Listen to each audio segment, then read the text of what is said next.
Welcome to the Two Fish at the Table Poker Podcast. I'm one of your hosts, Legend of Ben. And I'm one of your hosts, East Coast Samuel. Welcome to this very special pandemic edition, or Omicron edition, rather, because we've been doing all this during the pandemic. Very exciting to finally debut our lovely faces, put a face to the voice and the name. So yeah, we're going to try this out and see if y'all like this, or if you want to go back to an audio only. Let us know in the comments which one you prefer. Absolutely. And so to start off, we have to give acknowledgement to the drastic changes in the main event's coverage at this point. We recovered the end of the classic era as demarcated on Poker Go.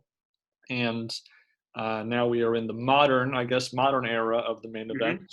A brand new production company headed by Maury Eskandari behind the scenes. They wanted to update the feel of the coverage as well as make it feel more live.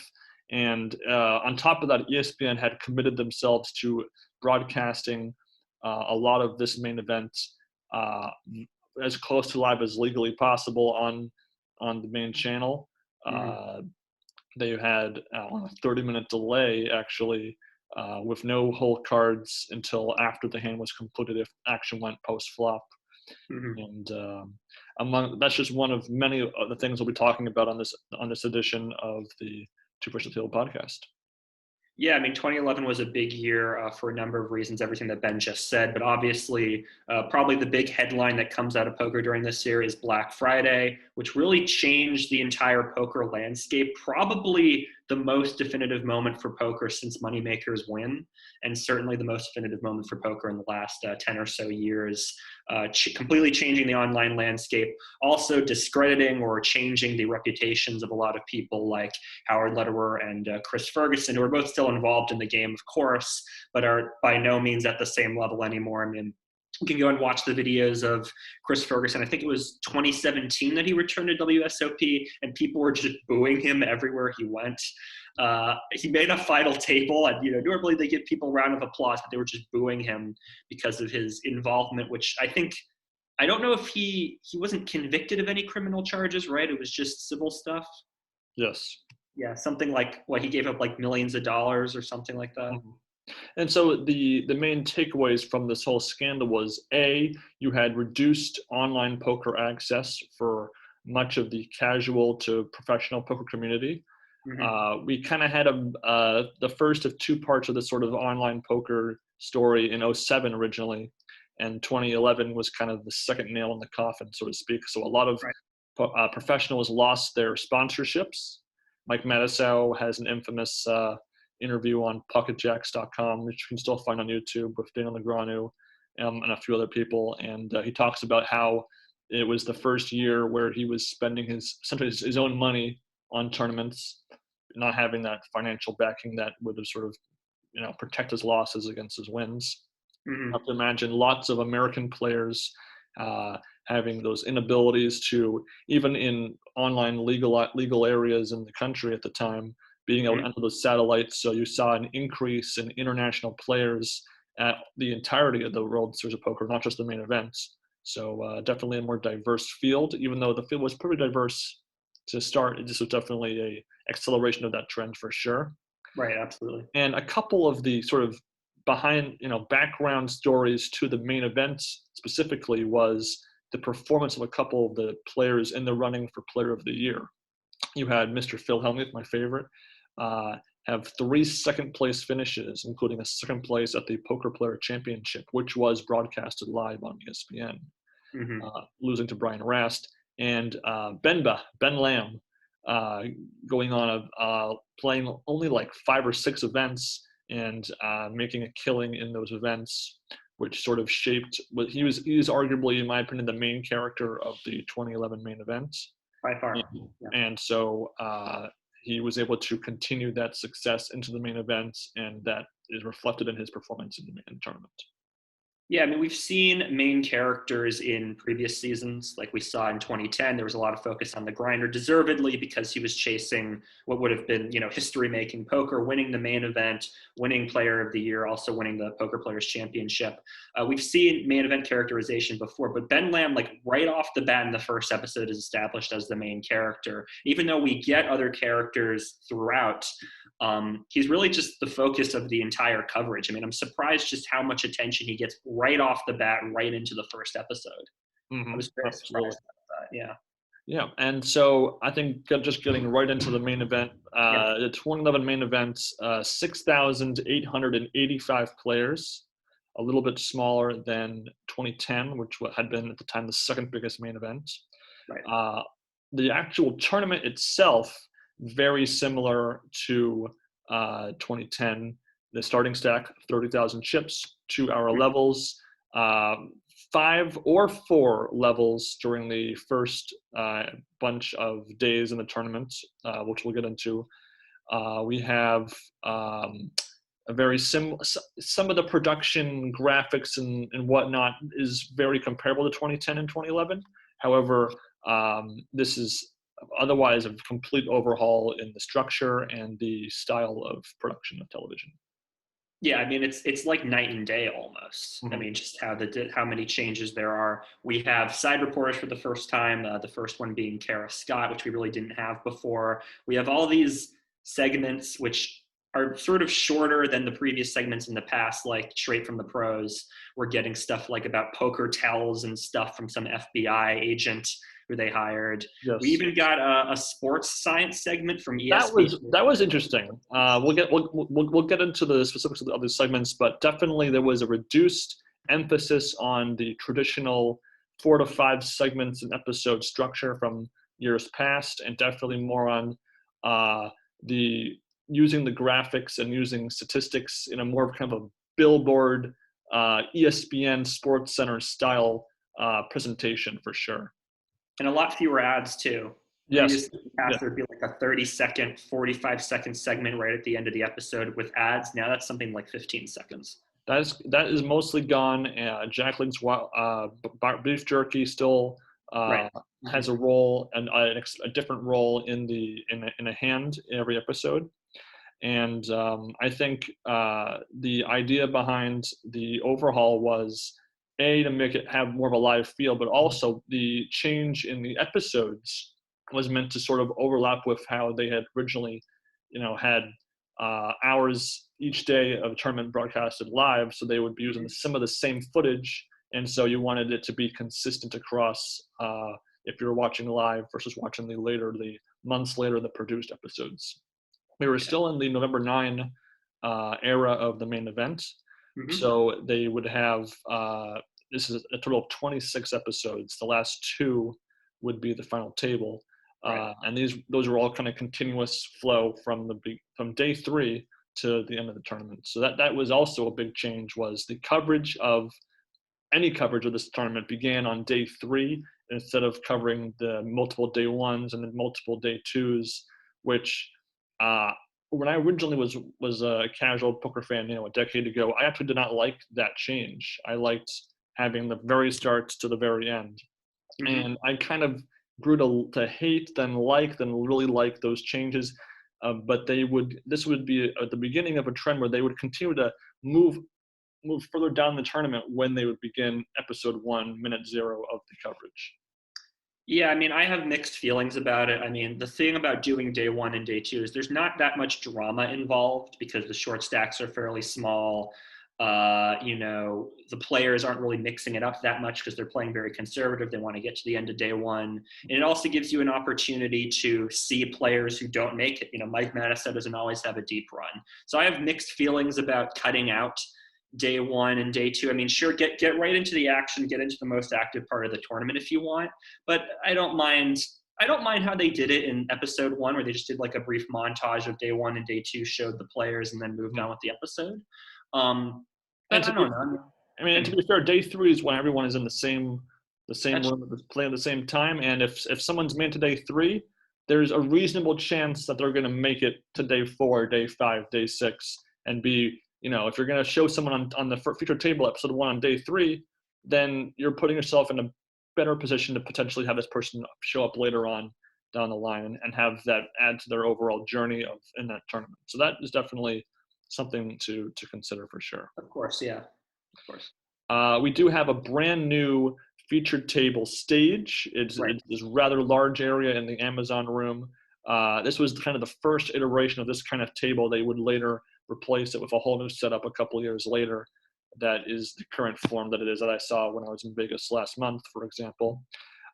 Table 2 is in kind of a side area in that same region of the Amazon room. And so we get a table 1 and a table 2. And then, of course, the outer table coverage, pretty similar in a lot of ways to how it was handled in the 2010 main events coverage. A little bit different. The camera work and angles, a little bit more of a spontaneous, like less of a, I kind of compare it to a multi-camera sitcom versus like The Office or Curb Your Enthusiasm, where the camera's a little bit shaky and not quite as on a fixed point. So it feels more sort of like real and live.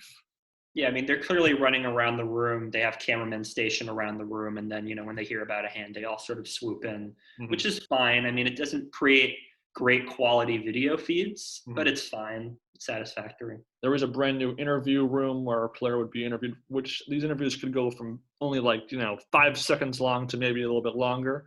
And that would contrast with the occasional Kara Scott interviews of a player, often after a bust out or in between levels during a day, usually saved for the beginning or the end of an episode for us as we're watching these episode.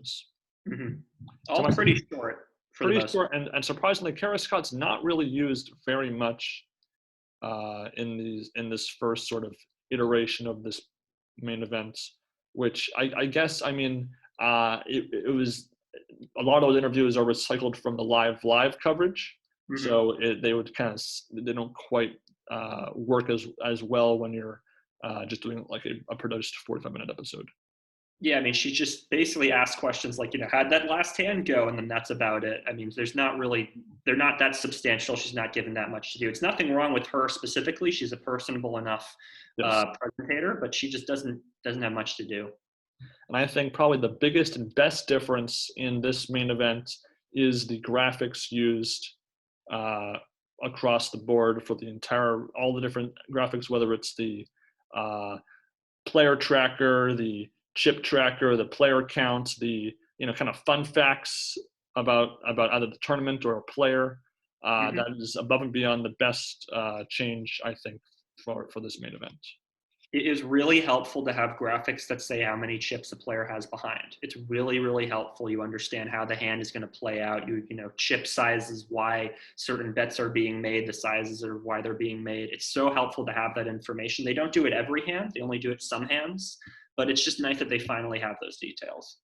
Not to mention you have things like notable chip leaders in the corner, just kind of not even spoken about, just sort of flash there to kind of if your eye wanders up to the corner of the screen so you can see that, then it just kind of adds to the understanding of more than what's just the main 2 tables in the episode, what's been going on at that stage in the tournament.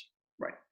And I think most importantly, now not every episode, but most episodes will pan a chip count of that featured tables from top to bottom, usually once or twice. I mean, tables get broken up and stuff, so that sort of might be in the middle of an episode sometimes, but that is also helpful because a lot of times we just run in the dark entirely about that. Right. And I think, and then I guess the last thing is just the new wild card hand format. Right. Instead of just a player's 2 cards not being revealed, you actually get kind of a multiple choice sort of scenario where Lon and Norm discuss the hand while Norm tries to guess the person's hand. And oftentimes these 4 options, 1 or 2 is like a complete bluff or like a misdraw. 1 is a medium strength hand and 1 is like the absolute nuts. So you kind of, as the viewer, get to play along and seeing Norm kind of squirm and try to figure this out. And he's actually right a fair amount of time. I'm not sure if these were edited with him for the first time seeing that hand being played, or if it was sort of scripted or semi-scripted after we did it once and then they sort of redid that set, but that's kind of fun too. Yeah, it was fun, and they mix it up too. Like sometimes there's bluffs, sometimes it's medium strength, sometimes it's high strength. Yeah, I mean, Norm's comic persona by this point has been established. Lon's the straight man, Norm's the foil. It's very nice to hear their rapport throughout. Yes. Yeah.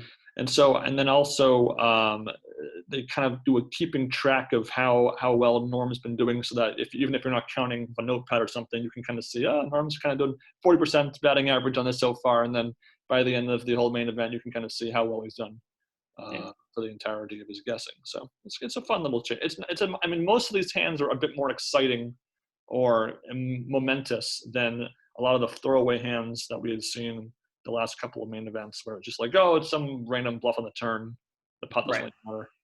So that's definitely an improvement too. Absolutely. So that about covers the crux of the production changes. I will say that it was impossible for me to locate the raw live coverage of the day 3, day 4, day 5, day 6, day 7, day 8 final table of the 2011 main event. We only have access to the Poker Go versions of the episodes.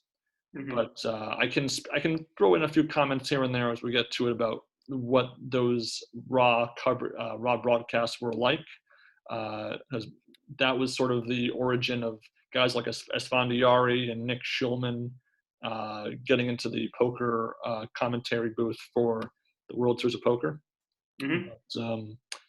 But again, for everybody else, we're stuck with just watching the episodes as they come.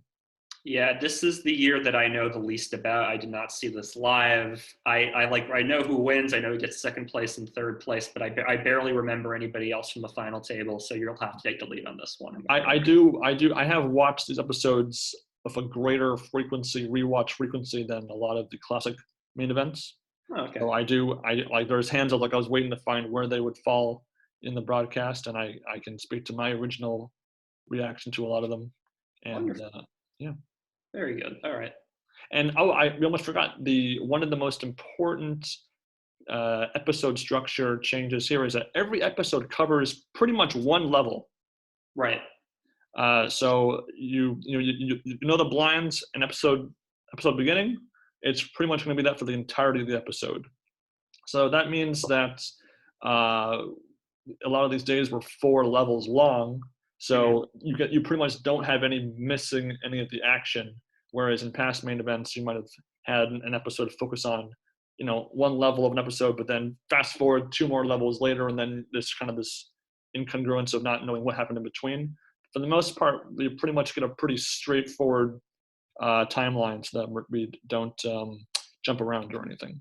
Yeah, it feels very fluid. It's nice. Absolutely. And so episode 1 is the first of 4 episodes for day 3. Dale Negreanu and Ben Lamb are the unquestionable main characters of the day 3 narrative. Dale Negreanu on table 1 and Ben Lamb on table 2. Ben Lamb being the day 1, 2, and 3 chip leader, which pretty crazy. That is very crazy. impressive. I gotta give him props. I did see Ben Lamb during my Las Vegas trip. He's still playing pretty solid poker in 2021.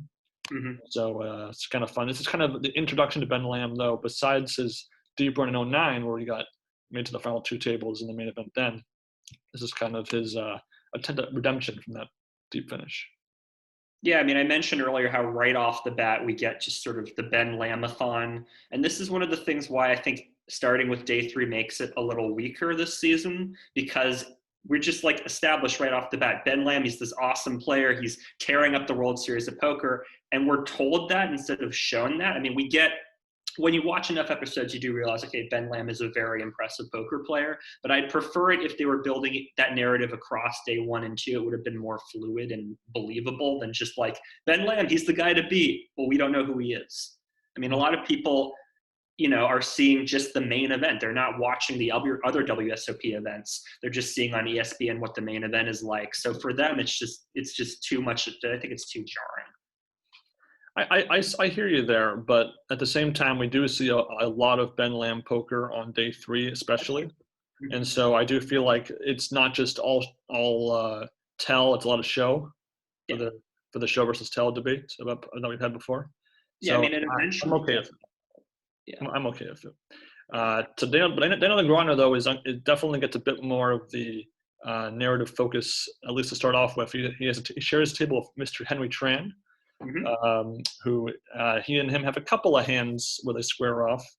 Tran and Daniel Negreanu kind of make for this not the most talkative of back and forth that we've seen before, but definitely above the average for sure.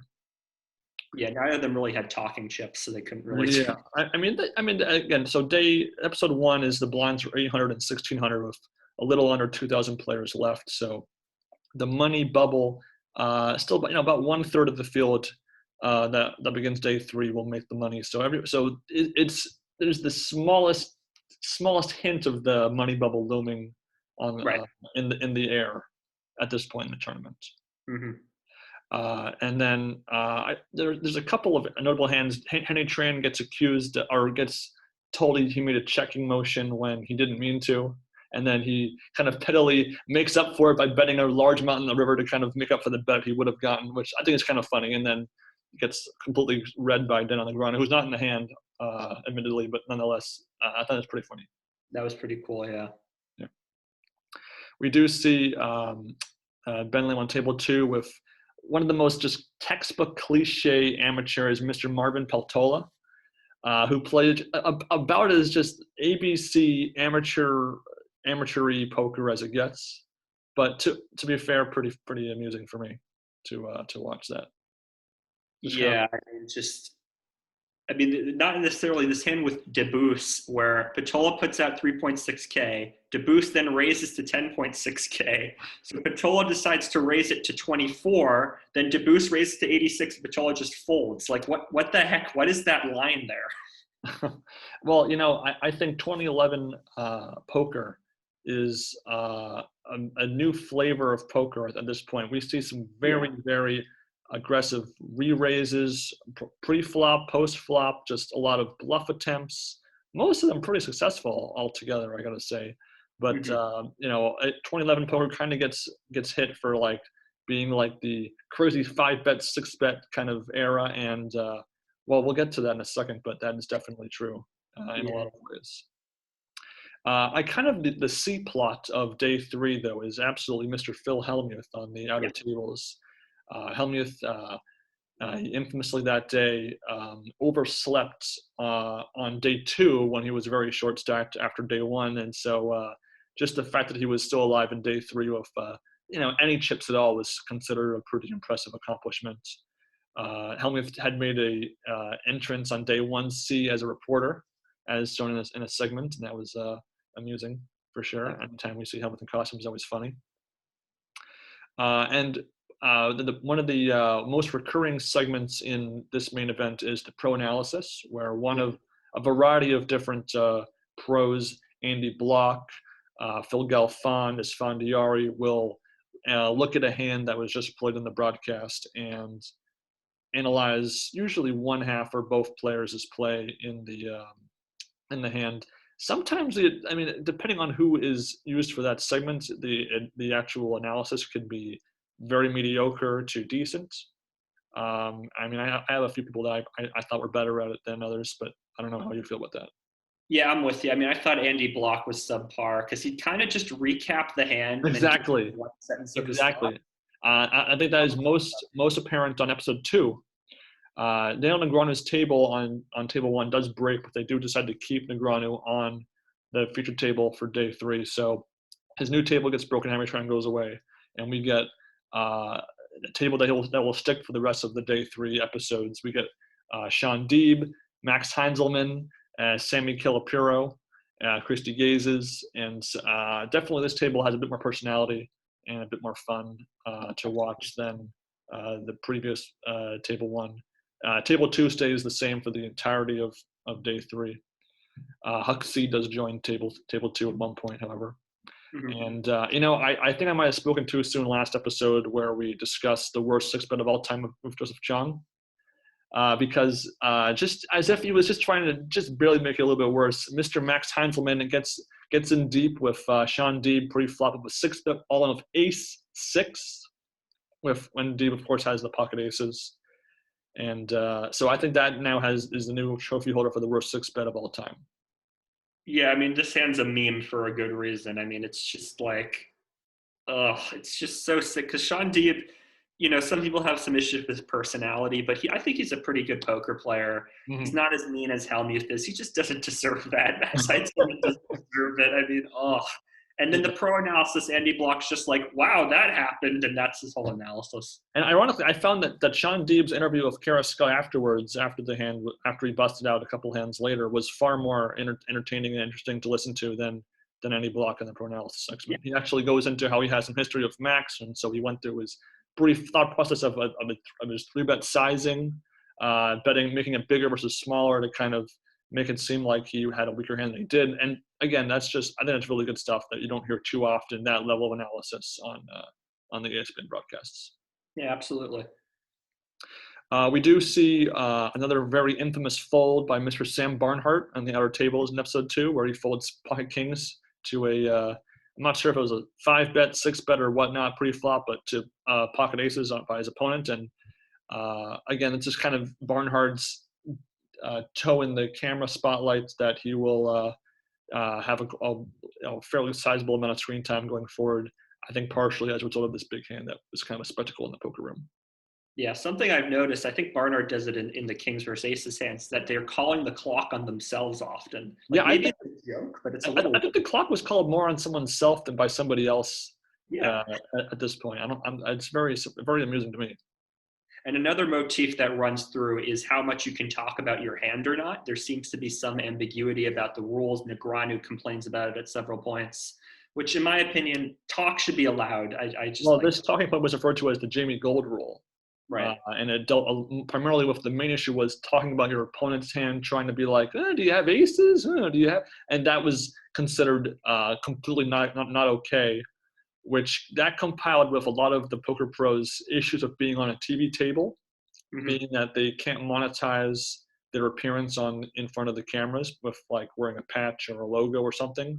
And so there's no compensation or equalizing where you can't, be entertaining on TV and you can't, and you're losing something tangible by not being able to do what you would normally do in other poker situations, including being on an outer table in the main event. Right. And I think it's important to note that the interviews, the segments, again, are much smaller. There's Ben Lamb talks about briefly like the benefits of playing pros against amateurs. Sean Deeb buys his grandmother into the main event, which is kind of a nice little thing. I thought was kind of cool to hear about. Like we do see the first iteration of Poker Tells by Navarro. I forget his first name, Peter Navarro. Peter Navarro or something. Where I just think that was a lame, like reaching to find some tell in Sean Deeb, which is making a call. I mean, when you're last to act to like call a river bet, I don't think a tell really matters in the slightest. Yeah, I mean, I have mixed feelings about tells. I mean, I think body language science is a little overrated, and just the whole setup. The segment's just too short. Like, I'd like some explanation as to like why the tell takes place. Like, why does somebody shake when they're they have a big hand or something? But it's just like he just sort of like circles a piece of the screen, a hand that we've just seen. It's that we see the hand, and then we go to somebody analyzing the hand we've just seen, which I always don't like because it's just repetitive, and it just doesn't. I completely agree. Yeah. And I do think that and also in addition to just having like bits and segments and interviews, there's also little mini montages at times, whether it's of showing the past main event champions busting out or surviving, or even just a montage of hands that have been covered earlier that day in the coverage. And again, they're not segments or bits per se, but they're just they're in the episode, so I think it's worth mentioning. Of course, yeah. And then they do mention Mr. Jack Uri's death in this episode as well. Kind of a sad little cameo shout out to him. And then I mean, Phil Hellmuth, being at the outer table, I kind of call it table 3 since he's kind of the major outer table character. We do see him say at one point, "This is my first all in," and then Norm said, "Don't we see him all in on day 2?" I just little lines like that are always funny to me. It's always good, yeah. Outer table action, we do have Joe Cata, the not quite defending champ, but Muftu Hamla already out. He was kind of the de facto television running defending champ, goes Right. out in episode 2. We do see guys like Belland, Alan Cunningham, Tuan Vo, Freddie D, Varconi, and a couple of new characters. We do have Sam Barnhart, Daryl Jace being a big chip leader, among others. So a good variety of players we know, and then they sprinkle in a couple of players that are going to be relevant in the next couple of episodes. Right, exactly. Good mix of things. Yeah. So moving on to episode 3, by this point, Negreanu was kind of plateauing, not really rising or falling, just kind of staying kind of status quo, which, again, the main theme of day 3 is status quo is bad, because the bond's getting bigger and you need to move up the ship ladder for sure. And then we get Patrick Poirier for the first time. So he's sort of like the first side character who kind of like steals the show from Lamb, in my opinion. They give him a lot of focus. Not so much in this episode, but in future episodes, he starts to become like a big presence. Yeah, well, he kind of becomes one of those, day blank chip leaders. So we want to see how he handles being the chip leader. So that's just the latest iteration of that kind of character in the editing. Right. But I gotta say, episode 3, the MVP of this episode for me is Mr. Joseph on the first table. He goes on a pretty good winning streak in this episode. Yeah. We do see Max Heinzelman kind of give some chips back pretty much the whole episode. I'm pretty sure he doesn't want to single up a hand this entire episode, actually, after winning the 200,000 all in against. I don't think he does.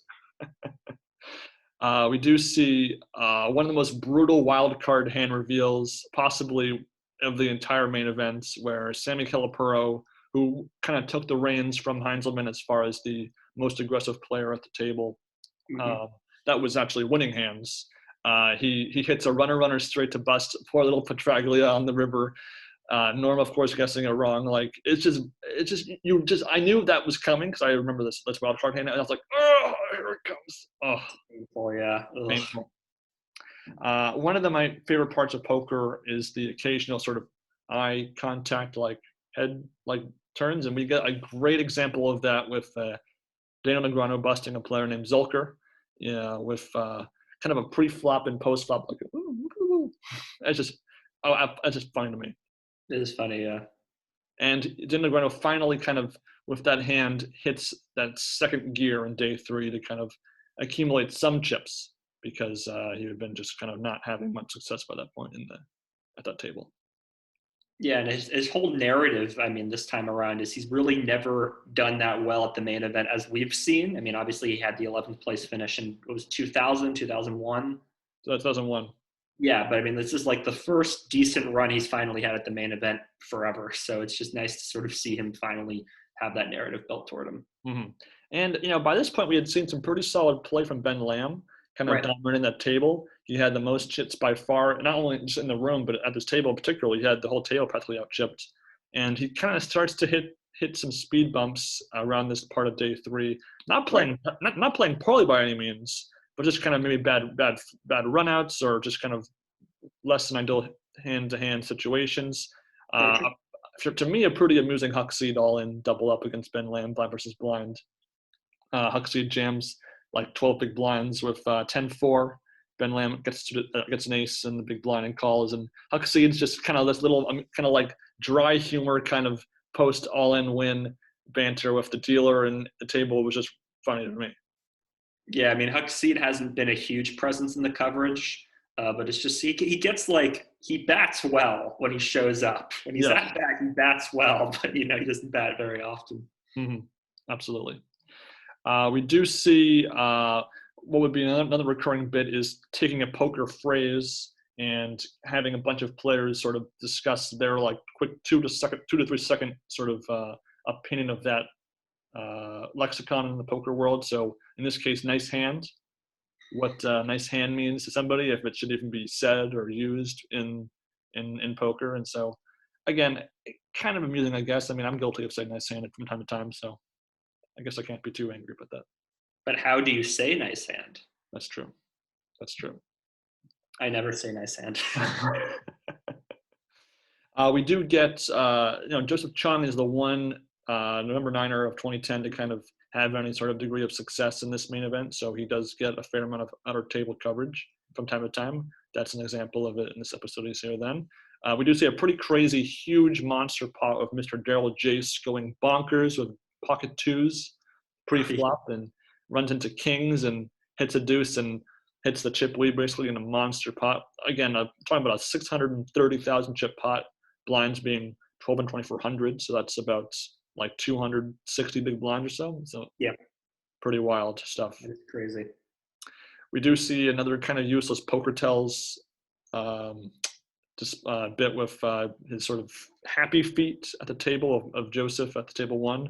Again, just I mean, Norm calls it out saying, how are you supposed to see his feet when you're half a table away and it's underneath the table? The shot they use is this sweeping shot that's coming down so you can see his feet properly. Like, there's no way that tell would have mattered.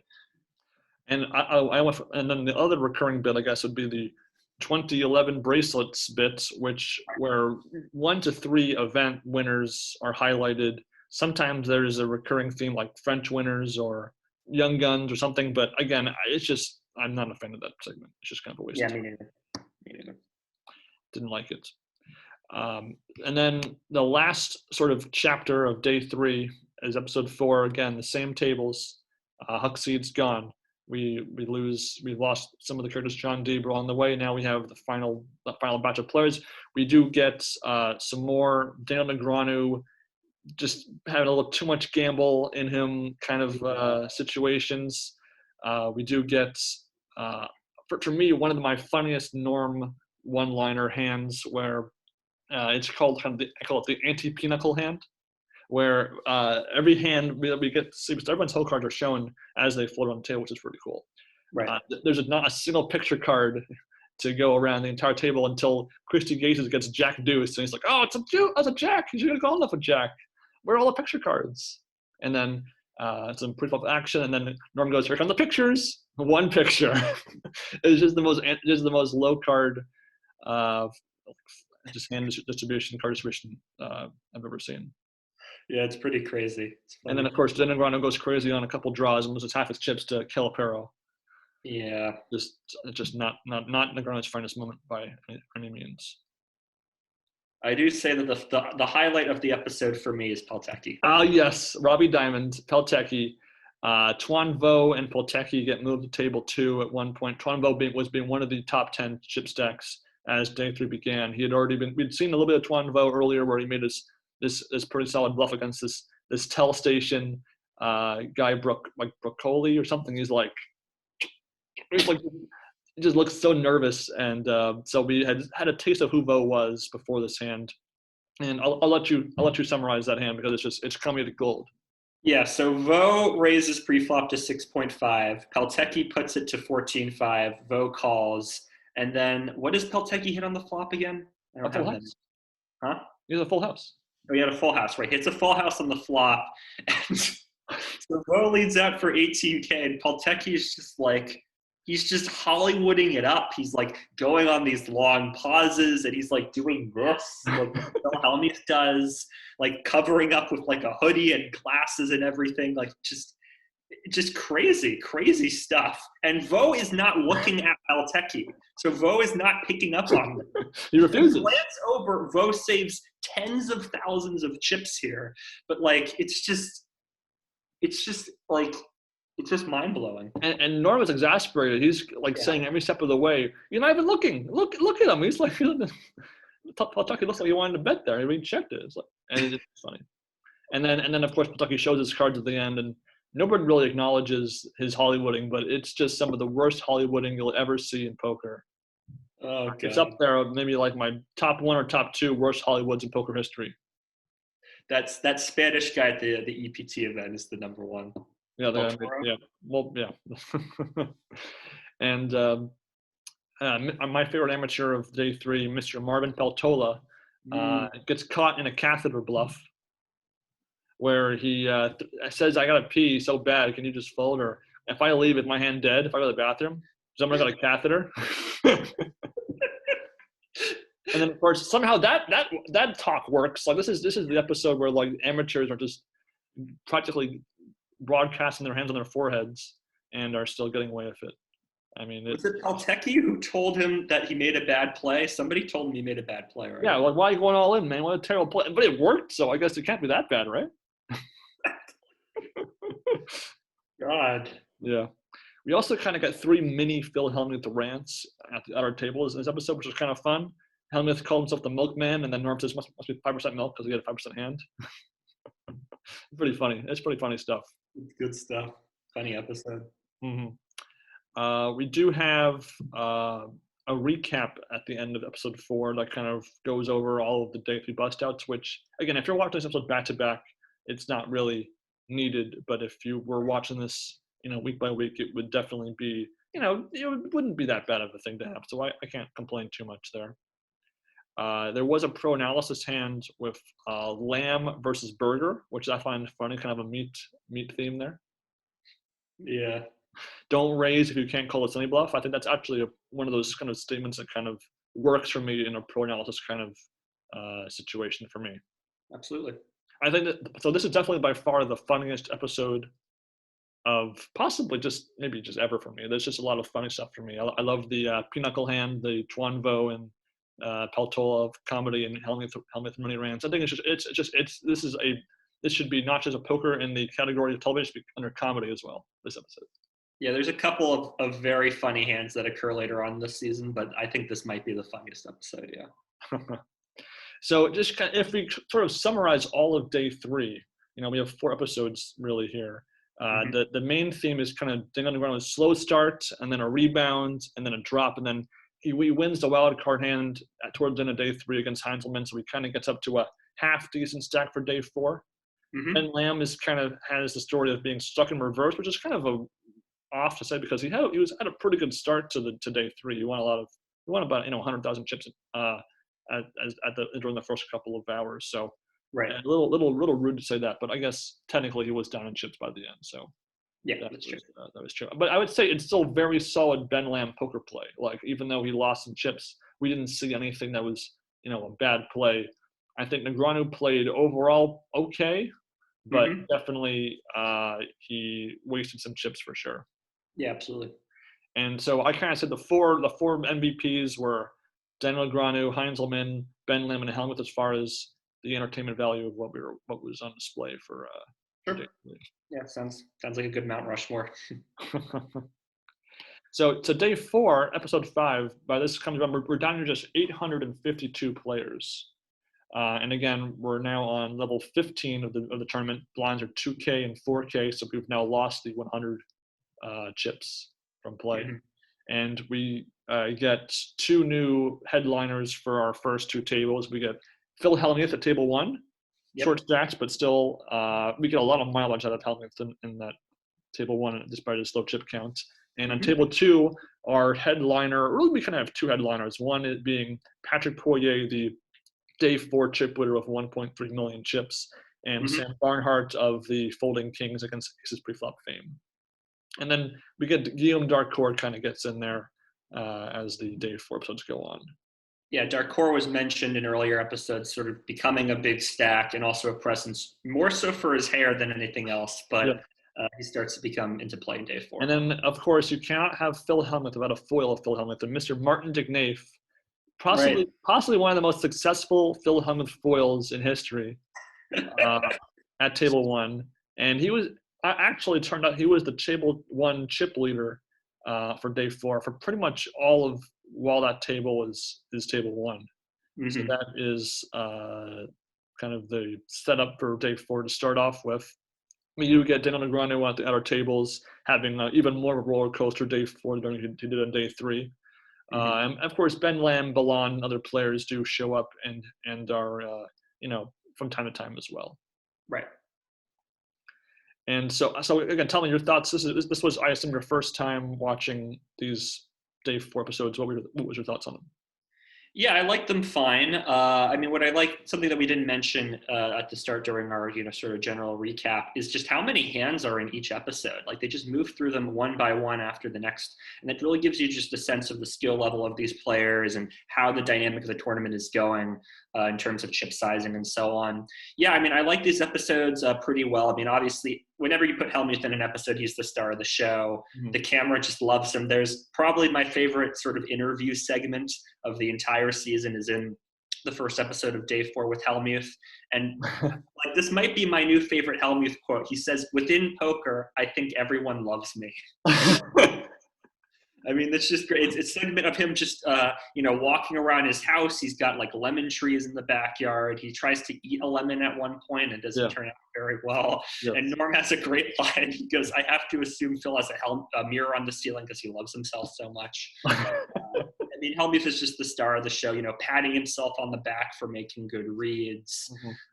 I mean, he has a very small stack to start this episode. He wins a lot of small pots to kind of appear in there. Then the name just kind of takes the rug out from underneath him a couple of times to kind of get him back down to a short stack.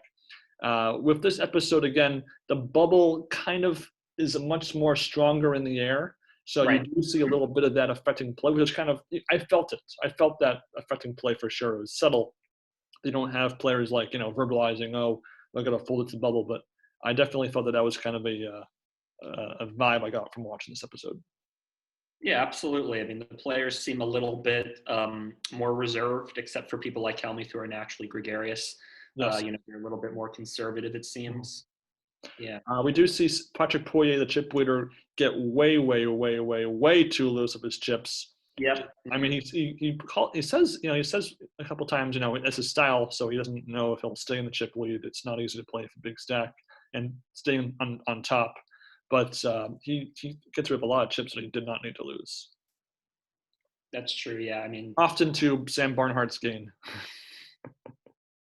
And we're only on episode 5. But we already have a break from formula for this main event where not the entirety of this level is shown in this episode. So it spills into episode 6, I think, in an effort to kind of give us more Helmuth before he goes out. The episode 6 does begin in the same 2K, 4K blind level, and then mid-part in, it goes up to the 2.5K and 5K level. Right. And so Helmuth, again, still makes one of the best Phil Helmuth reads of all time of Jack High, and then has a classic "This is how we do it" celebration when he wins the hand against 5-5. So, I mean, that's on a Jack 10 versus 5-3 on a 9-9-4 flop. He check raises all in. That's pretty impressive. It's impressive. It is, yeah. And then unfortunately, though, I mean, this is kind of the bubble episode of the main event. The first half of the episode really makes no mention of how many players are left or even of the bubble. And then it kind of just gets thrown in there towards the end. There's a little bit of a few hands, on the bubble, but definitely not as enjoyable as my favorite bubble episodes from years past. Yeah, I'm with you. I mean, really nothing to speak of beside Helmuth busting just out of the money, which I think is funny. 10 spots on the money. I mean, he makes just a terrible play, if you ask me. If you pay attention to all the cards that were folded, both of the other 3s were folded, by the way, so there was just no hope for him in this hand whatsoever. McNafe, I guess, just got under Phil's skin, and he wanted to just randomly hope that he was right. That was kind of his plan there. If there had not been a 2 on the flop, I think he would have just folded the 3s. Right. But speaking of bad plays, I think we do have one of the worst bluffs of the main event thus far, Operation Tupper Lake Bluff. Which one's that one? That's Patrick Poirier against Barnhart. With he had like Jack 10 against Barnhart's top 2 pair. Oh yeah. Coined by Norm, Operation Tupper Lake Bluff. He gives up like half his chips to Sam Barnhart, so they kind of swap chip leading positions essentially. And then we see again possibly the best example of abusing the bubble in main event history so far. Dick Nafe bluffing of 10 high against pocket 10s. I mean, that's pretty sick. 1 overcard to the 10s, and Mook just can't quite pull the trigger.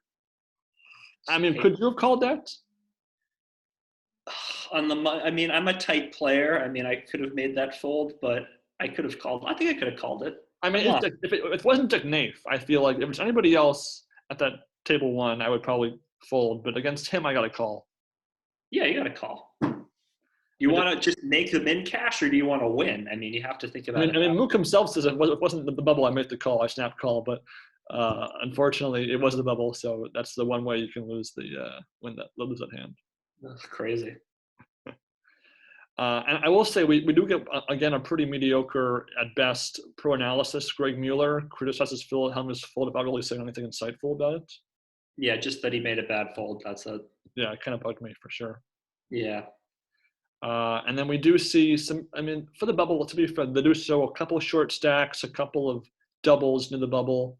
You know, Jake Cody, Dan Negreanu wins a very important all-in, quadruples up. And ironically, Joseph Chong is the one who bursts the bubble. That's kind of cool when somebody you actually know from the main event is the one that puts the pin in the bubble to pop it. Yeah, absolutely. So, and all in all, it's a pretty bluff heavy episode. We get a pretty big bluff by the wild card hand by Tuvey against Mulders, which again, I think that bluff is like classic 2011 play, like just some random king high bluff gets through on the river. Like that's 2011 poker in a nutshell. Just crazy. The action in that hand. I mean, just Tuvey just kept firing. Yeah, I just feel like if I had a big hand, I'm just always slow playing because I'm just going to get paid every time by a bluff if I do that. If I was, time traveling back 10 years for the main event. Right. And so as we head past the bubble, the final 654 players or so left, episode 7 rolls around. We get a brand new table 1 with a couple of, and ironically, we don't actually see table 1 for the first half of this episode. So clearly they had to set it up and they didn't have any action to actually show, but we get some brutal play on table 1 with players Vanessa Russo, David Bach, Alexander, and I'll name drop him now, Nachman Berlin, who's not really in a hand this episode, but he will be relevant in the next episode. Right. Table 2, again, still the same, kind of the headliners again, Barnhart, Poirier, and Darcourt. But this is the episode where a lot of the outer table players we've been following a while. Jamie Kerstetter was against Ben Lamb. She goes busto. We lose Marconi, Dennis Phillips. They start to go out. And so tell me, your thoughts on this episode since this was your first time seeing it. Yeah, I liked it fine. I mean, we get to learn a lot about Barnard. Very interesting guy that he's from Arkansas. You hear his accent, you see his demeanor, kind of think he's this, Southern hick. But he's a doctor, and he's also famous in Arkansas because he won, he won a bracelet earlier that year. And again, he's a pretty good player. I mean, he manages to get a lot of hands through. He wins the wild card hand with a flush. Not too much focus on him beside those 2 bits, sort of an episode where there's no one character throughout the entire thing. You get a little bit of everybody. You just mentioned Vanessa Russo. I mean, I call this episode the Russo Horror Picture Show. Because it's just, she goes from 1 million chips with the blinds 3,000, 6,000 to 0. So that's less than 2 hours of poker. Probably like an hour, really. An hour of poker, she goes from 1 million to 0 very quickly. And it's not a call. It's not a blow up. I mean, she makes a couple, maybe 1 or 2 calls and she goes 0 for 3 against Bach in this episode. So this is a hand against Alexander. I mean, what can you do? And she's clearly upset too. It's like, I know she's like holding back just tears. I feel like in that final interview against with Kara Scott, and by the time she busts out, I mean that's brutal. Yeah, I mean I'm just shaking my head because it's just like, she makes that right call and then Bach gets there anyway. It's like, so we'll just get into it. So of all the hands that Russo loses, the biggest one by far is a 3-way hand: Bach, Russo, and Sirak. Sirak flops top 2. Vanessa Russo flops bottom sets, and Bach flops a open and straight draw. Russo ends up making a big call for over half her chips against Bach's all-in with the set, debating over it in real time. This call took about 4 or 5 minutes. Actually, it was a lengthy thought process, and then Bach nails the straight on the turn. And not only that, he makes a straight flush draw hit on the straight, so that it takes away more of her outs that Sirak had already folded 2 of them. So she was basically just dead in the water in this hand, and she goes out very shortly later to Bach with top pair against two aces. So Yeah. brutal. Now, interesting that the eliminations in this episode don't show what place they got. It just says eliminated from main event and the Right. payout, which I thought was very strange. Which I guess they recycled those from the live broadcast because there's so many bust outs after the bubble burst that it's hard to keep track of who was out first, second, third, fourth in a compressed time period. Yeah, that's true. That is weird. Mm-hmm. They normally say what place you got. Yeah. And I guess other notable hands, there were a couple of pretty big ones on the outer tables. We have an awkward John Robert Ballon double where he just goes, hell of a play if you have it, it's a hell of a play if you don't have it. He ends up making the right call with 3 9s and, would at that point have enough chips to be a big factor going forward. And then Eric Lindgren makes the correct but incorrect fold at the same time. Right. He tries to rabbit hunt. He illegally rabbit hunts the river when he has, he's like 2 outs heading to the river when he folds on the turn, and he would have hit the river had he called the all in on the turn. Yeah, it's weird that he just does that. Like, Yeah. Don't you get a penalty for that or something? It's bizarre for sure. And then one thing we should mention is that at the leaderboard at the start of the episode, Pius Heinz shows up at number 4. Yeah, it's our very first Heinz sighting, or mention, I should say. We do see Anton Makievsky for the first time in this episode as well, one of the future number 9ers. So and again, Martin Stasko as well. Exactly. So again, this is the start of seeing a couple of these people that we'll become very familiar with going forward. And Joe Hashem's brother. Yes, who is, and honestly, they could be twins, so they have the exact cocky, arrogant attitude. Who would have thought? Unless he acquired it from Joe after he won the main event in 05, and then it was just like epigenetics. Oh my God, it's just so freaky.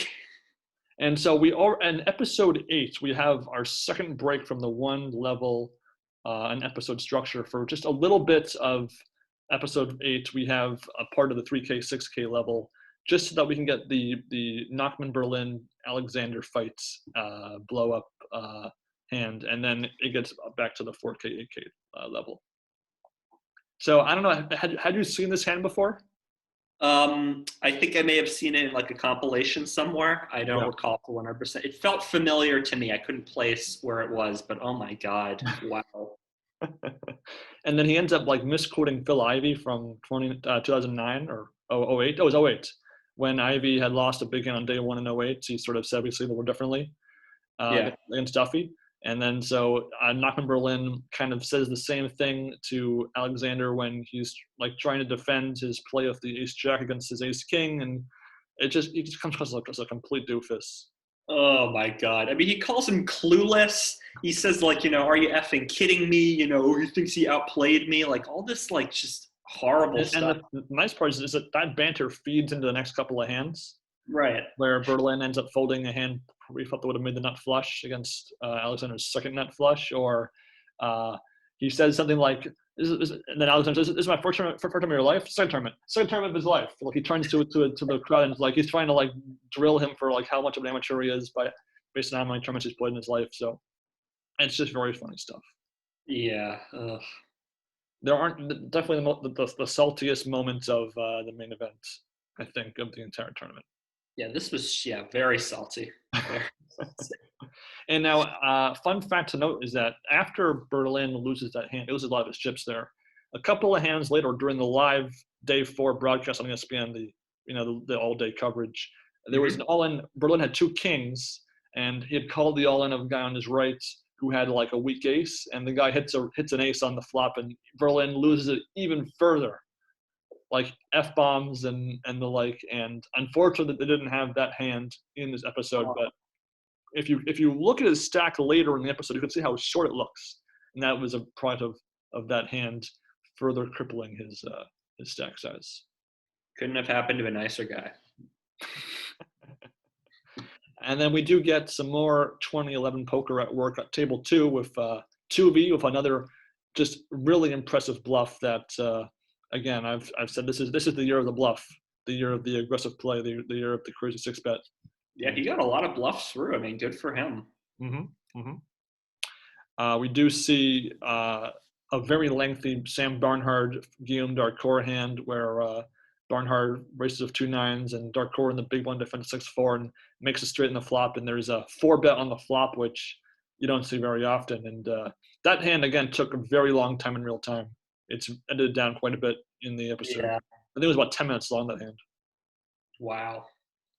Yeah, because Barnard tanked for a while with those. Yes. Big time. That makes sense, but geez. Mm-hmm. It's called a 6-4. And so the C plot of this episode for sure for me is Daniel Negreanu at the other tables. He had been down to like 3 big blinds at one point earlier on day 4. By the episode's end, he wins a few hands. He hits 600,000 chips, which is, by a far and large more than he'd had the entire time up till that point. So, by that point, that's the kind of stack that you can do some damage with on day 5 for sure. Right, absolutely. We do learn about Dark Core's pink hair in this episode, kind of from a bet that he lost, and then it kind of worked out for him okay because the hair was pretty lucky, I guess. Yeah. And we do see, perhaps for the first time, somebody borrowing a camera, in this case Ben Lamb, to look at their cards and then not have top sets. Like, it's just funny to me. It's just funny to see Ben Lamb just holding this, like, the camera is huge. Like, it looks like it's 40 pounds. Like, it's crazy. And he's kind of like a composed kind of player, like not the kind of guy you would expect to do that sort of thing. He kind of like when he would foul a table in 2017, like a lot of normal, even Lamb was fist bumping when John Hess would do something. So it's kind of funny to compare and contrast the persona he has with that sort of, youthful kind of fun behavior that you wouldn't normally see. And kind of continuing the trend of showing the new chip leader as it arises in the tournament, we get Manoj Viswanathan becoming the chip leader with 2.1 million chips. Kind of the day 4 equivalent of Patrick Poirier by day's end, being a headliner for table 2 the next episode, to see how they can handle being in that number 1 spot. Yeah, and a lot like Poirier, he's sort of an amateur, kind of got lucky in a couple hands and manages to get a big stack. Mm-hmm. Yep. So basically, just to analyze day 4 all together here, I really I thought it was really fun to see how Helmuth was short stack. Yeah. Because we got a lot of hands with Helmuth in those first 2 episodes. And oftentimes when we see him short stacked on past years, it's really kind of one hand he's out. We don't get to see him maneuver those, because he's known as a short stack savant. Right, yeah. So this is one of the first time we can see that at work. And so that was fun to see. And for the most part, it was pretty successful. I totally get why he's such a successful tournament player, because he finds the small spots and wins those spots where you wouldn't expect someone with his chip stack to do. Mm-hmm. Now, comparing day 3 and day 4, favorite, least favorite, happy with it? What do you think? I mean, obviously with day 4, you have the natural drama of the money bubble, even though we both agree that there wasn't that much done with it within the coverage. I do like the second half of day 4 more than the first half of day 4. I like the latter 2 episodes. Just, Russo and the Alexander Berlin hand and all that they're just, I don't want to sound mean by saying that they're fun, to see Vanessa Russo almost cry, but it's fun to see. Yeah, I mean, I like day 4 better than day 3. There's a little bit better narrativizing. We're starting to get the seeds of the people who are going to make deep runs, even if, again, like Martin Stasio just shows up. P.S. Hines just shows up. We don't really have a sense of who they are as players, but at least we're starting to see that narrativization get there. Absolutely. And I would say that, when I watched the first episode on day 3, I was just so happy with how much faster and more energetic it felt compared to the last couple of years of the main event.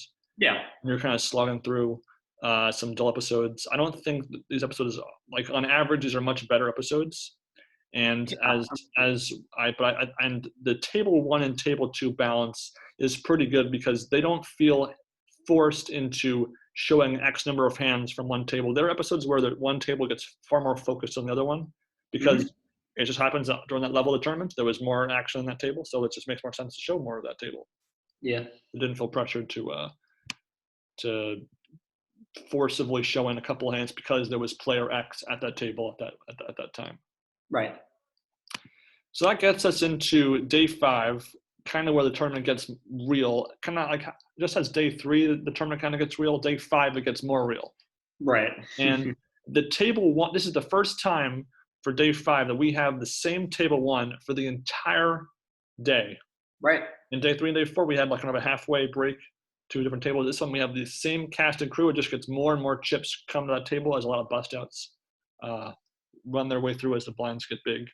And Dan Negreanu back in the headliner seats, table 1 with John Robert Belland. Yeah.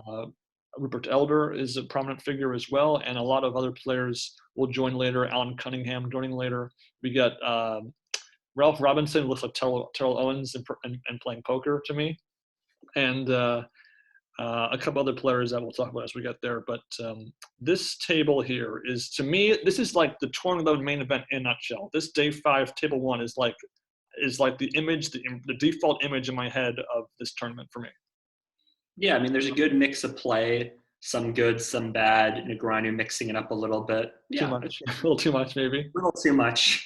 By comparison, table 2 was considerably less entertaining for me compared to table 1. We do have Manoj Viswanathan on table 2.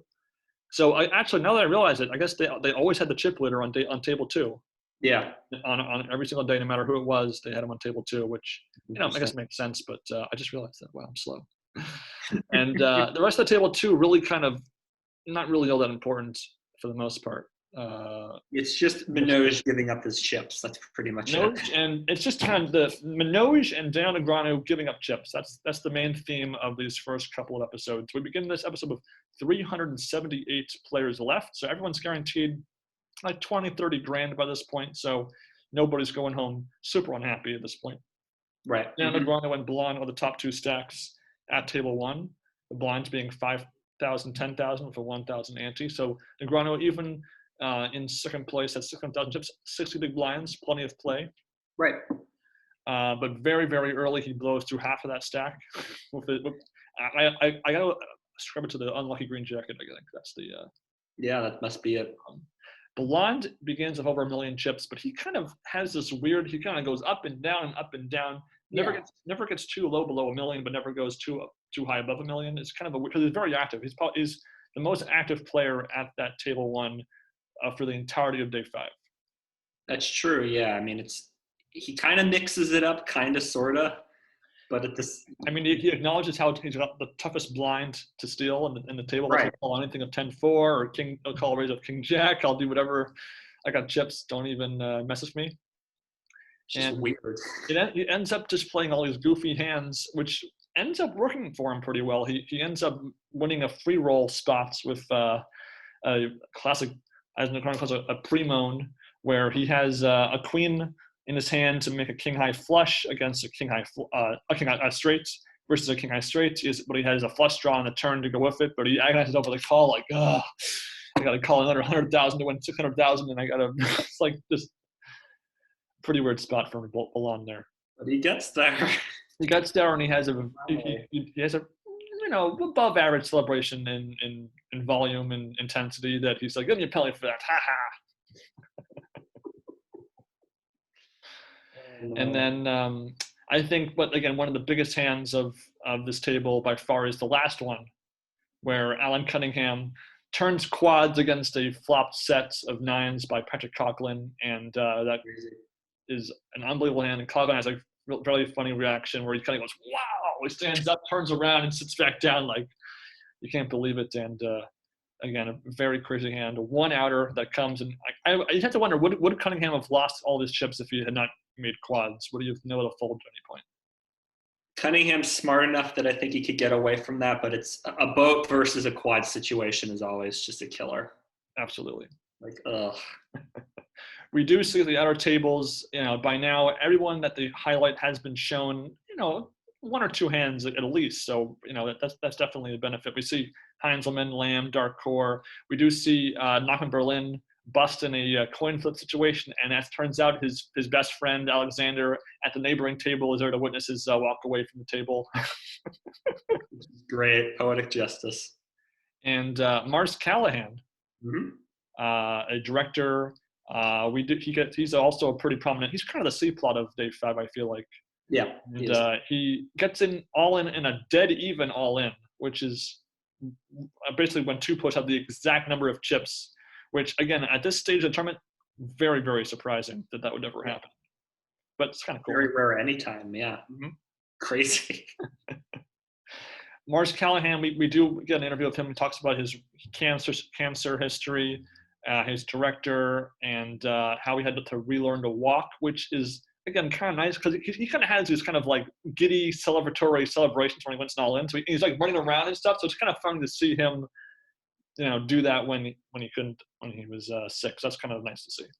Yeah, his rail is like 2 tables over from where his it reminded me so much of my rail and my friend in the main event this year. That was just I figured. I was like, that's just like what Ben described. Yeah. So I gotta just give a brief shout out to him. There's one hand in this first episode. He just goes, "I've been playing well, so I deserve to win." Just so mean. Yeah. So mean. Mm-hmm. And then we do see, what else is there in this episode? I don't know if there's anything else really. There was a segment about the phrase "one time," which I feel like they've done before. They have. I think that's a repeat. I'm pretty sure you're right about that. So. Yeah, I mean, new footage and stuff, but the topic's been done before. We do see David Bach's chip empire continue to grow. Like, it's important to remember that the coloring up of chips happened far later in this tournament than in years future. So you have these chip just fortresses that are like encompassing like a fifth of the table for one player's deck, and they get very tall too because they just have so many 1K chips in the room. Yeah, they're like, their arms are like this, and they're like pushing the chips forward. Like, it's just crazy. I'm expecting them to like fall over. They're like taking these stacks off the top and putting them on the felt. Like, I'm just expecting Jenga. And D-Neg is our main character of sorts, but he wins 0 hands in the coverage on day 5. Now, he won a couple of hands off screen relative to the episodic broadcast. The live broadcast, he won a couple of hands, but he wins 0 hands on day 5 as edited. So it's just kind of depressing for him, I'm sure, to rewatch these if he ever does. Yeah, he just gets nothing going. Episode 10, we get to the next level, 6K, 12K. They do show one hand of 8K, 16K to cover Daniel Negreanu's bust-out hand, ironically. But this one, we do get our first visual on PS Hines, not just his name drop. We do see Negreanu's pretty frustrating ramblings that are entertaining to me, I think. He had a pretty good interview with Kara Scott when she busts, and so, I don't know. I mean, he salvaged it for me. So I felt bad. I was rooting for him in this episode. I mean, how could you not root for Negreanu? He's a short stack. He's the only one who seems to be very talkative and sort of amiable to everyone else, and just doesn't get anything going. He doesn't really play bad. He just doesn't get anything going. He rants against the Jamie Gold rule, though. Yeah, and that's kind of amusing too. But nonetheless, he goes out after doubling up Ralph Robinson when just kind of accidentally. He didn't realize that he was so short that when he min raises from middle position that he has to kind of go with it when he gets re-raised on. And then on the other hand, Manoj Viswanathan also just donating his chips to his table. He goes cruise of King 5 and 4-2. I mean, he had 2.1 million chips. You can just fold and he would have had more chips by this point.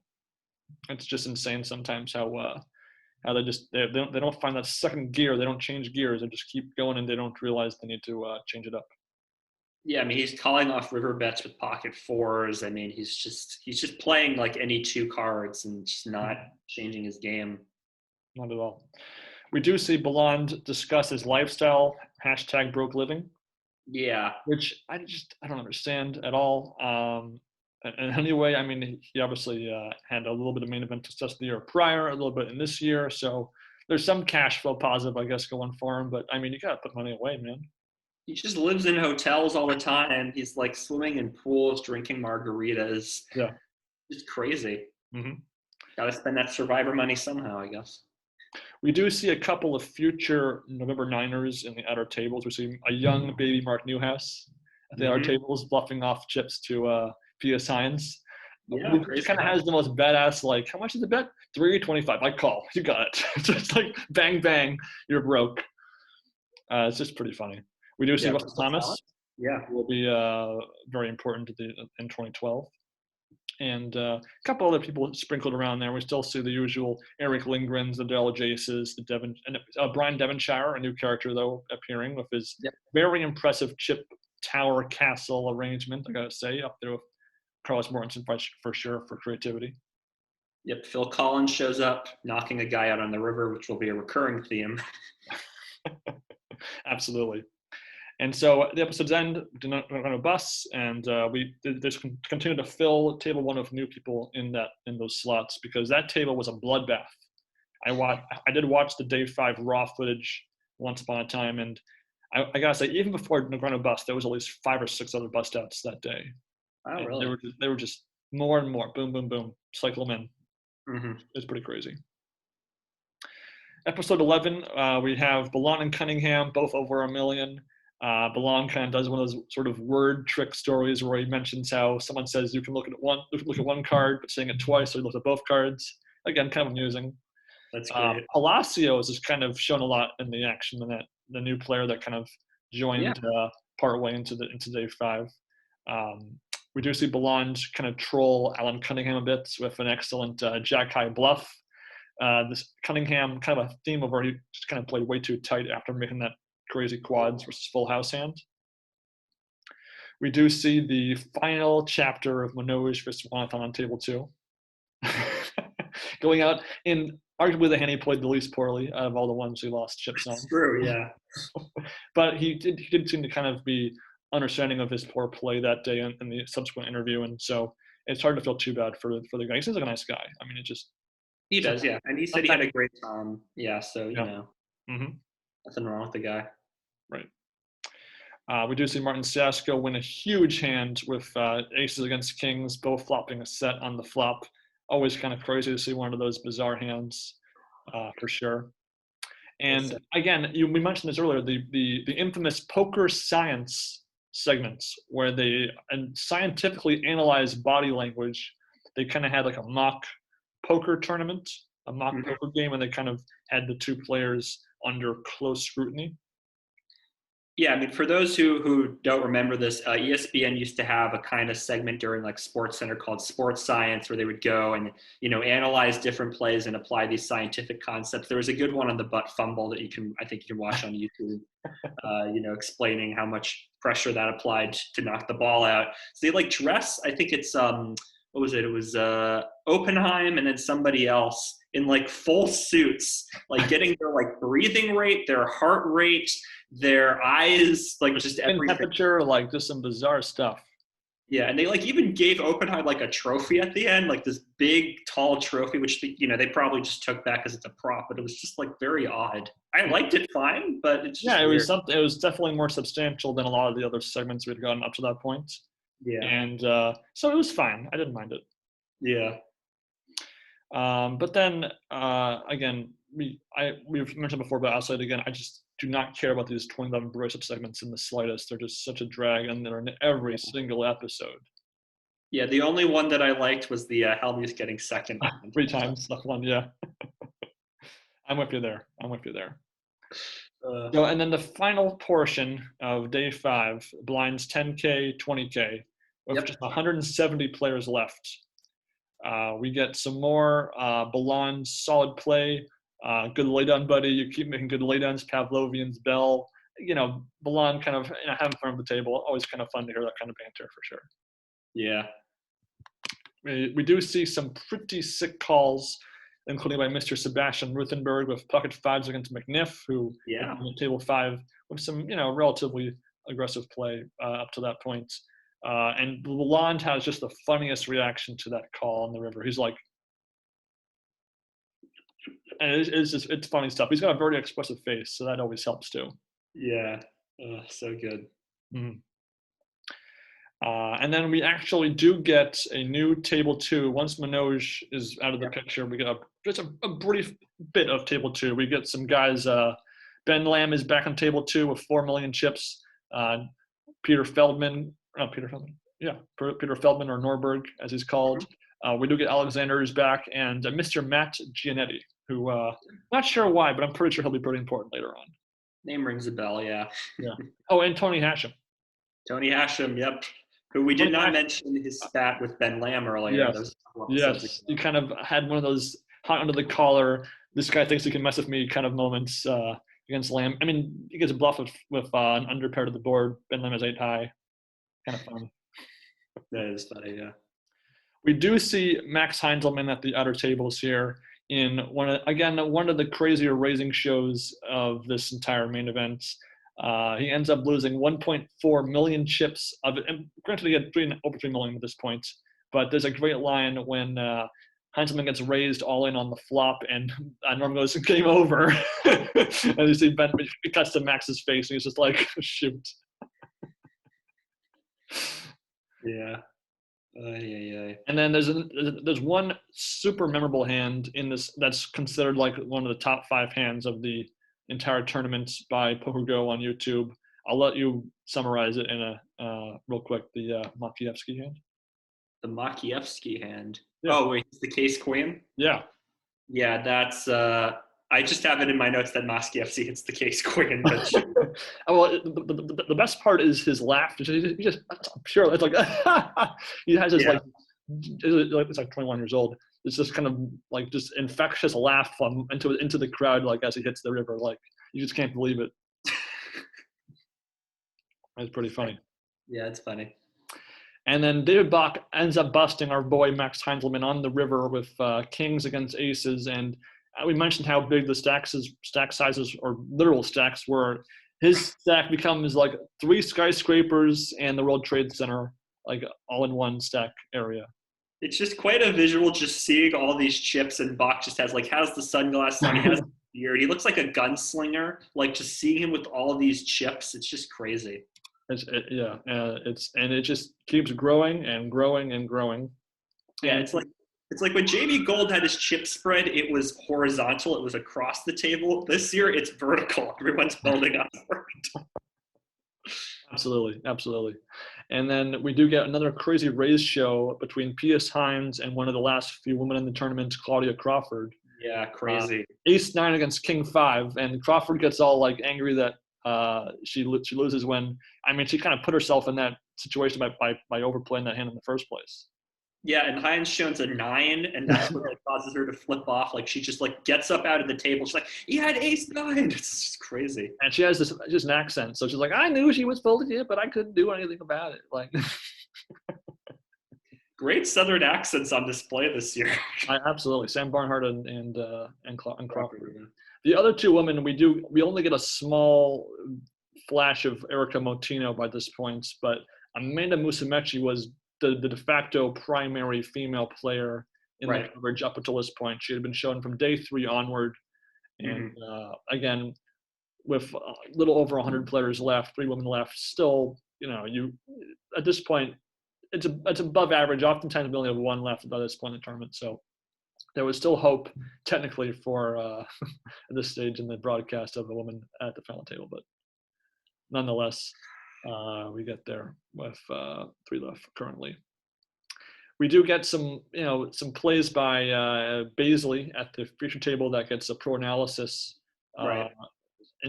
introspection on with the power of the last aggressor, which I think is very true. We do see 9s and jacks go in the muck to that power of the last aggressor. Yeah. So again, the main narratives of day 5 are the fall of Negreanu and Manoj. We do see, Belland and Cunningham kind of go up and down. Cunningham mostly down, Belland mostly up by the end, but he was kind of, bluff here, win a hand there, bluff there, win a hand there. So, but again, it helps that we had a full 4 episodes with the same table to give us that consistency going for that day. Yeah, and I find Heinz's narrativization very interesting because he's popping up on the leaderboards. He has a bunch of chips. We see a couple hands with him here and there, but he's mainly in the background. Bach gets a lot more attention. Obviously, Negreanu getting a lot more attention isn't a surprise, but it's interesting how he's at the top of the leaderboard, and the editors know that he's going to, spoilers, win the entire tournament, and yet they're sort of willing to put him in the background for the time being, which I think is interesting. Maybe they just don't have a lot of footage of him. I don't know what the solution of that is, but it's interesting that they take that approach with him. Absolutely. And this day 5, the pots just get so big. The swings are Oh back yeah. and forth. 2 million chips all in over there, a million over here. The stacks get huge, both in numerically and in just physical size on the table. So again, a lot of action, very entertaining stuff on day 5 for sure. Again, Yeah. it's kind of the hallmark. Like, if you're going to tell me, Ben, describe day 2011 main event, I would say day 5. That's it. That's what you need to watch to get the whole sense of the whole tournament. Yeah, day 5 I like a lot, and we have a lot of interesting players. Narratives are starting to build a little bit more. A lot of just crazy plays. Yeah, it's a pretty enjoyable day. Mm-hmm. And of course, for the players actually playing, because the final table would take up 2 days of play to make, you'd have 8 days of play plus 2, so that's 10 days of poker play in total. This is the de facto halfway point in the tournament. Yep. And so I believe when day 6 rolls around, there's about 142 players left. And I think that will have to be, though, the topic of our next episode. I think we're going to stop here because we've rambled long enough. I think we should. Yeah. Yeah, I think you're right. Halfway point, roughly in the season, and then we'll be able to talk in depth about the second half without having to go over the differences in the coverage and so on. So, good place to start. I do think, because in honor of this being our live podcast, a live broadcast of it of sorts, I think it's important to note 2 recent deaths in the media community that were both involved in the live side of things for me. Both Betty White and John Madden passing away this week. Betty White, my last time watching her was actually on SNL, so that's kind of yeah. theme. And then of course John Madden being a broadcast staple on Monday Night Football, Sunday Night Football, and whatnot for years in my life as a kid growing up.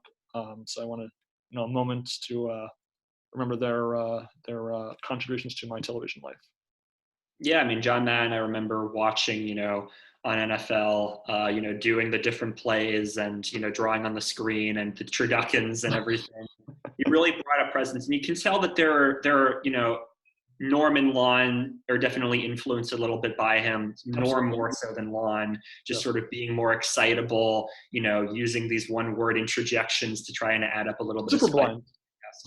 Yeah, I mean, he'll be sorely missed, definitely. Yes. And again, a shout out to our viewers. Thank you for sticking around this long if you're still watching. We welcome your comments, questions, feedback, anything you want us to talk about. If you are, again, a part of any of these main events and you want us to talk to you and get you involved in our discussions, we're happy to do it. Yeah, we're really curious to hear about what your thoughts are in terms of the editing changes and the structure changes. Do you like this sort of new format? Do you want them to go back to the old format? I mean, again, I think that I have mixed feelings about the formatting changes. I think that there are some details that sort of take away from the personality of the coverage, when they're interviewing players and there's just a green screen behind them and you don't even really see the chair that they're sitting in. I think that just has so little personality. But on the other hand, a lot of these segments, they sort of go out with the players to like where they live, like in the JRB segment where he's at the hotel. So they actually show him like at the hotels playing around. So I think that adds a little bit of personality. But I still just, we'll obviously talk a little bit about that as we go into the second half of the season. I do think that we do learn players through their poker styles better in this iteration than compared to past.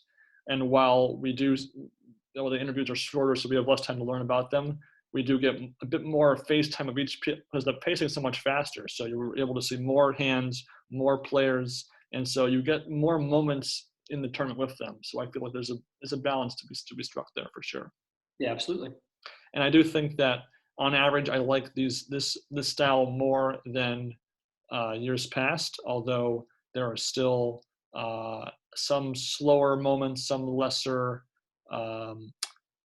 stretched episodes that I think, and some of the segments also being forgettable that we already discussed. But I think we'll see how the full package comes circled by the end, and we'll give our final opinions then. Because this is a format that for the most part will be left the same for the next couple of main events before they mix things up some more. So we'll have time to figure out the merits of the style. Absolutely. We'll figure out the style in the new year. Happy New Year, everybody. Absolutely. And again, we'll see you next time on our the Two Fish at the Table podcast. This is Legend of Ben. This is East Coast Sam. See you guys next time. Happy poker.